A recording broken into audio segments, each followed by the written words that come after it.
I figured out, Vilma, over here, how I can put anybody as a speaker, or I don't see how it's done. The new system over here. It's a little challenged for me. A little challenged. All right. Should be the biggest challenge. So last night we spoke about astrology in the JLI course.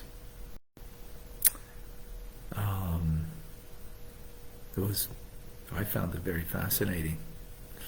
And the feedback I'm getting also quite fascinating. And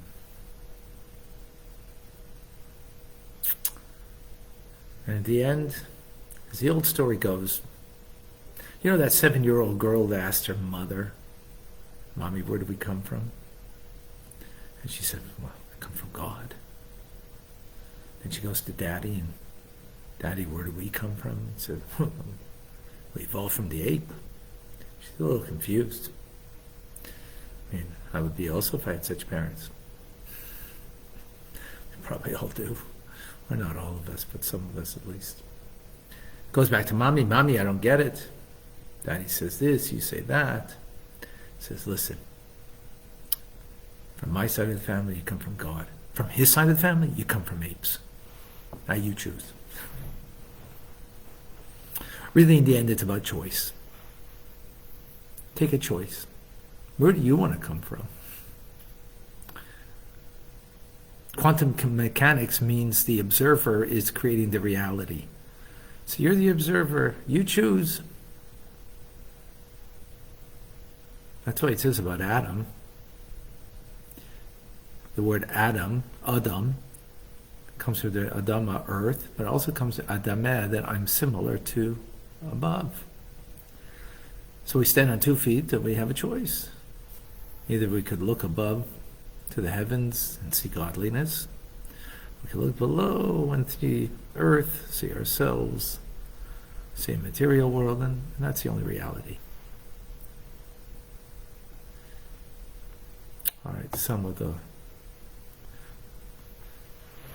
amazing discussion last night. It actually was quite something. Good morning. Well, good morning. Yes. Good afternoon and good evening. Good night. Welcome to Tanya today. I'm Rabbi Ronnie Fine. And we have June, it's good night for her. Amazing that she goes to sleep with Tanya. So you definitely have sweet dreams. There's no doubt about that. John in North Carolina has got to go through a whole day till he can go to sleep with the Tanya.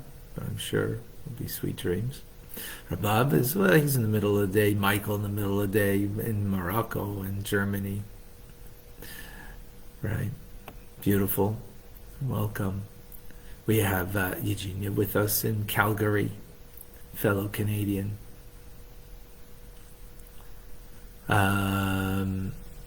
Jackie, Charlotte, North Carolina, shalom. Stan, greetings from London, England. Welcome. Amy is joining us in rainy Denver. Eduardo in Tampa, Florida. Clem in Brisbane, Australia. Liba and Davida in New York. Good morning. Yes, prayers for Israel. Absolutely. Very important. Thank you. Julia is in Pennsylvania joining us on a 10 out of 10 lovely day. Beautiful. Should be even more lovely on the inside than on the outside. Wayne in Chatham, Ontario. Welcome. Sandy is in Michigan with us. David in Sacramento, California. And then we have another David in Kenosha, Wisconsin. Beautiful. Jan is in Mexico joining us. Diane is always in Arizona. Fred is in Uganda. Billy's in Georgia. Johan in California. And he's not deviating from the right or the left. Sarah in New York. Lacey in South Dakota. Eagle Butt. Oh my gosh. I've heard of that. Dam in Indonesia. Who else is with us? Oops. Beautiful. We have Clubhousers. Vilma Baccia, Adam, Marcy, Michael.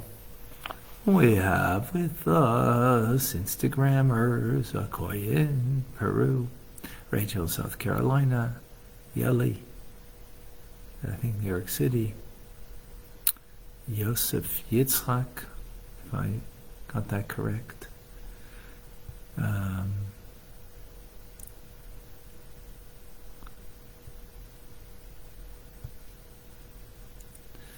Michelle, Astro is Carlos, right, in Chile, if I remember correctly. Myrna in Montreal, all right, beautiful.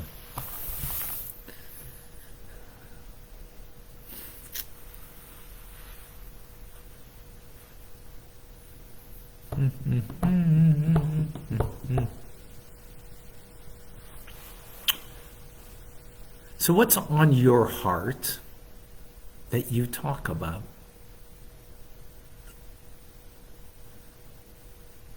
What's on our heart ends up, of course, what we think about, and then eventually we express it, and that's what we talk about. So after a thinking person will dwell upon the matters that matter with one's heart and one's brain, to appreciate what God does for our sake, for He wants a relationship with us. He wants us to freely choose Him, because He freely chose us. No strings attached. Wasn't a compelled choice. It was truly a free choice. Free choice means when two things are pretty much equal, and you choose one, not out of being compelled because one's better than the other, because maybe it's better today, maybe tomorrow won't be. So its only value is in that it's better in the moment. That's a limited value. But an uncompelled choice, a free choice, a truly free choice, is a choice by the chooser.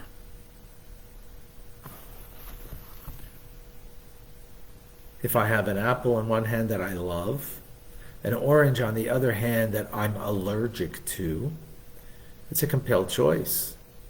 Only because of the virtue of the apple and the lack of virtue of the orange is the reason why I choose the apple.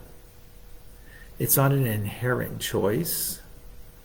It is a compelled choice. But there's an inherent free choice when two things are equal, two apples. Why choose one over the other? God chose the body of the Jewish people freely. No difference one body over the other. But He wants a relationship, not just with the soul, but with the bodily, shall we say, of the individual, and therefore that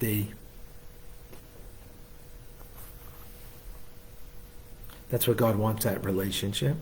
So when we think about it, He puts everything aside for the relationship, for the connection, meaning He puts aside the infinite nature of Him, of God, in order to contract upon it. And that's what love does. Love, true love, will compel the heart, contract the heart, to make space for another. Sure, dear, whatever you want. It's about, in your heart you're saying it's about you. Making space for that person out of a true desire and love for them.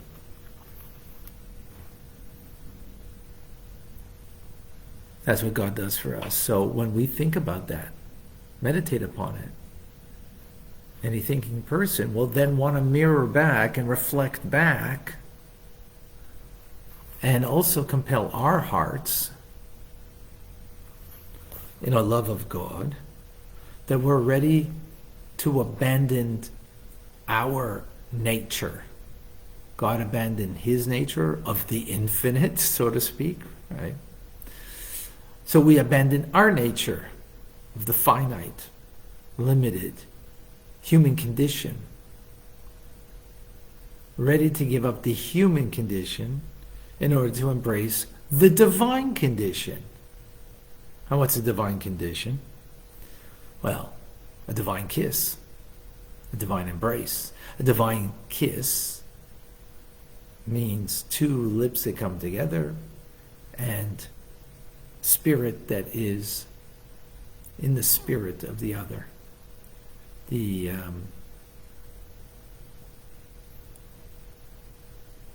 union of breath. What does that mean?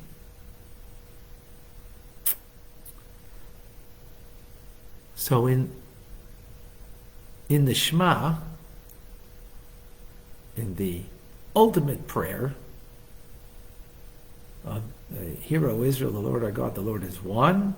And then we say, and you should love God with all your heart, with all your soul, with all your might. So now we're reflecting back that love. But how's that love going to express itself? Yes, by firstly compelling the heart, contracting, right, abandoning self-love for a divine love, that I will have an attachment of my spirit with the divine spirit, to cleave to God. Why am I going to cleave? How's that love going to express itself? It'll express itself as the verse continues in the Shema. And these words shall be upon your heart, and you shall speak them. Meaning, doing what we're doing now, immersing ourselves, engaged in the study of Torah. Exactly what we're doing. Right? In an immersed way. And not just immersed in learning, but speaking the words, because that's what it says. That the word should be on your heart. The words of God on your heart. And you should speak them. So, this is what the Eitz Chaim explains, the union that we have in the kiss, the divine kiss, meaning that there's an attachment of our spirit with the Spirit of God. That's the exchange of the breath in a kiss, that we are attached to the Chabad of God. Chabad, Chachma Bina V'das, wisdom, understanding, and knowledge of the divine, that is attached to our human spirit of Chabad, wisdom, understanding, and knowledge. And there's a union between them, meaning that the divine wisdom becomes my wisdom. In other words, I'm transforming the human condition of human wisdom for divine wisdom. That's what it means it's on, that you're learning Torah in a way that it's on your heart, that there's a union that it creates in this manner of kissing. Right? That's how it's expressed, that you're going to have this oneness. That God's vision becomes our vision. His perspective becomes our perspective. His intelligence becomes our intelligence. That's transferring the human intelligent condition for a divine intelligent condition, because of the union there. But it's not enough. We also have to have Dibar Taba, speak the word of God. So I'm speaking right now, the words of Tanya. Why is that necessary?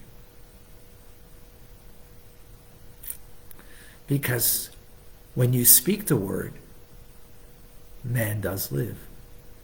Woman too. We live, meaning, what does it mean we live? When you just understand something of Torah, of God's wisdom, then yes, it becomes part of your mind's perspective in wisdom, understanding, knowledge.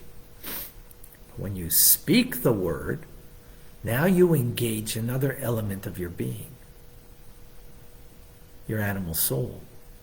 Because to speak the words of Torah, you need to engage your body. The lips are moving, the teeth, the tongue, the larynx, the palate, all of that is engaged. The breath in the word that's spoken, the word of Torah that's spoken. But in order to do that, that means the animal soul, the vital soul that gives vitality to the body to express it, is also engaged in the word of Torah. Meaning, it's also connected with the divine. If I'm merely just understanding and not expressing it verbally, so then the animal vivifying soul, that is the life force of the body,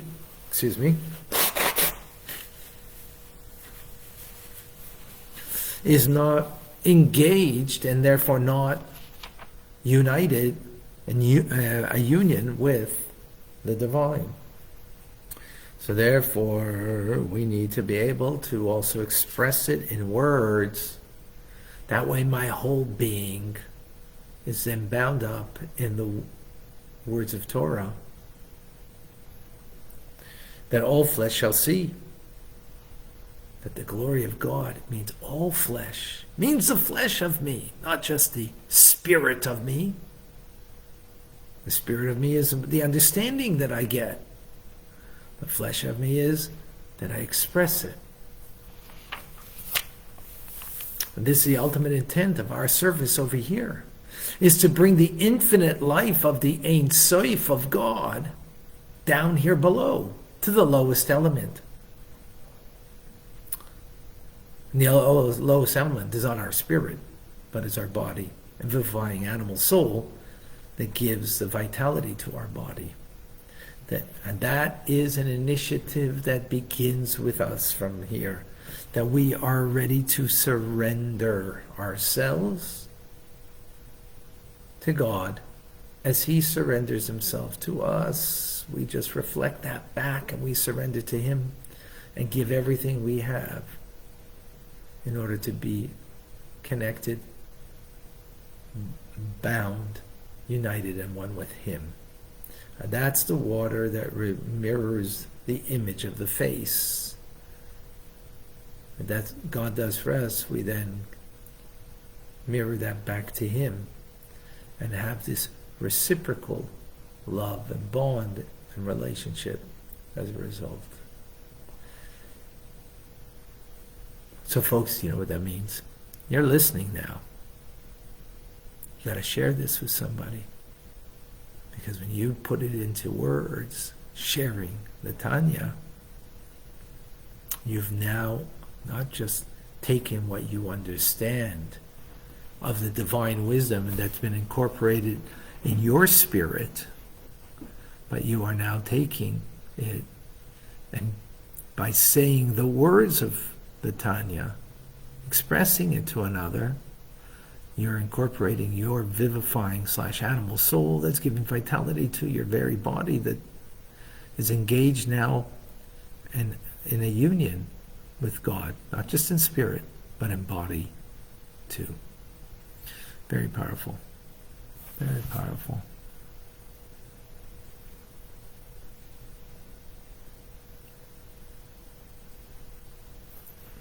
All right. Any questions, any comments, any thoughts? A reminder, TRC today at 4:30. If you got a question, please private message me.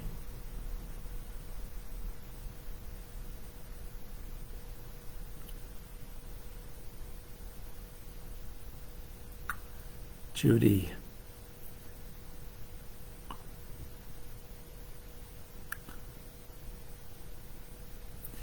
Le'ilin Nishmas Miriam Basara.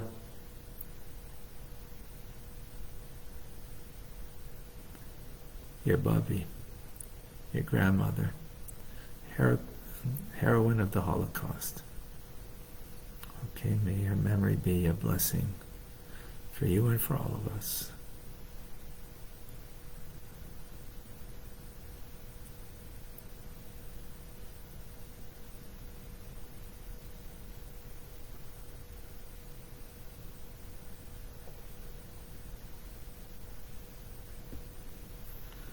Okay, I don't see any questions.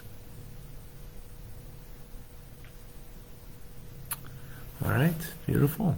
Clarity. Can't ask for better. Can't ask for better. I hope there's clarity, at least.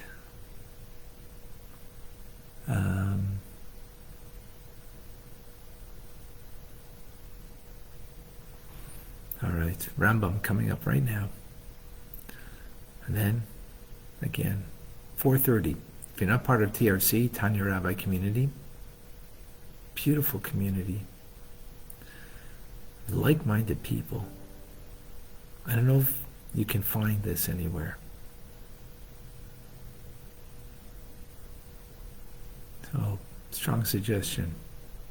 Come and join us. If you want more info, go to TanyaRabbi.com. Try it out for free. I'm Rabbi Ronnie Fine, coming to you from a place